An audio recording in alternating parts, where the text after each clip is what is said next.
Kadang-kadang kita ni nak DIY, tak perlu pun nak pakai barang mahal-mahal. Contoh macam ni kan. Aku tebuk-tebuk lubang ni untuk buat projek vertigasi ni. Aku guna cordless ni je.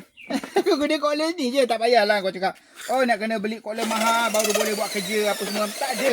Guna cordless murah pun okey je. Okay? Tapi ada kelemahan dia lah. Kelemahan dia, bateri dia tak adalah sepower macam drill yang mahal-mahal tu. Tapi untuk emergency, untuk buat korek-korek, boleh je insyaAllah. So yang ini aku tengah buat projek pertanian ni.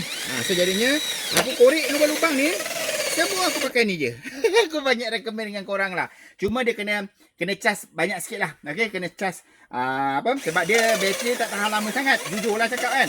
Tapi boleh buat kerja. Kalau kau nak buat kerja-kerja DIY dekat rumah, takkan nak ikat skru, takkan nak tebuk-tebuk lubang kecil-kecil tu, boleh sangat lah cordless dia ni. Tak perlu nak yang mahal apa semua sekali. Nampak? Boleh tebuk insyaAllah. So jadinya yang ini, kalau korang nak cari cordless bajet-bajet untuk DIY dekat rumah, okay, saya cadangkan korang gunakan cordless drill yang ini. So kalau kau beli, kau dapat satu set macam ni.